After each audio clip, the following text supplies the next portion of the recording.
সম্মানিত সভাপতি, উপস্থিত বিচারক মণ্ডলী, শিক্ষকবৃন্দ এবং অন্যান্য অতিথিবৃন্দ, আসসালামু আলাইকুম। ধন্যবাদ আমাকে কথা বলার সুযোগ করে দেওয়ার জন্য। আজকের বিতর্কের বিষয়বস্তু হচ্ছে জীবনের লক্ষ্য নির্ধারণে যোগ্যতাই হল একমাত্র বিবেচ্য বিষয়। আমি এবং আমার দল এর পক্ষে।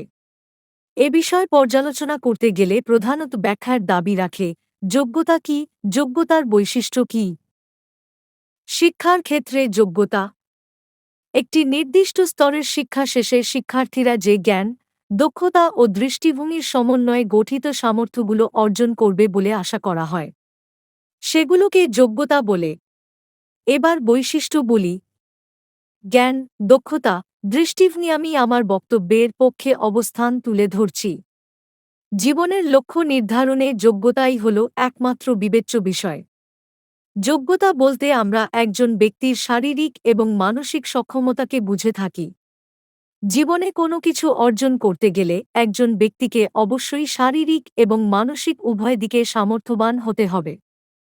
কেউ যদি কোনো সফলতা অর্জন করতে চায়, আর এজন্য সে যদি প্রয়োজনীয় যোগ্যতা অর্জন করতে সক্ষম হয়, তাহলে তার জন্য সাফল্য অনিবার্য।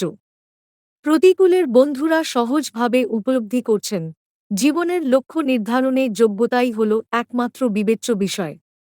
তাই তো বলি, তর্কের খাতিরে তর্ক না করে বাস্তবতার আলোকে নিখুঁত সত্য প্রকাশে একসুরে বলি, জীবনের লক্ষ্য নির্ধারণে যোগ্যতাই হল একমাত্র বিবেচ্য বিষয়।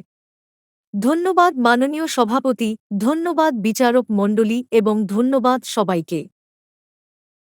প্রযুক্তির উন্নত ব্যবহার করুন, নিজেকে এগিয়ে নিতে সতত সুন্দরতম কাজে প্রাণবন্ত থাকুন। এবার আপনার জন্য রেহান মোটিভেশন। রেহান মোটিভেশন দেবে প্রজন্মের কল্যাণে নতুন কিছু। ভালো লাগলে সাবস্ক্রাইব করে সাথে থাকুন, অন্যদিকে অপরকে জানতে শেয়ার করুন।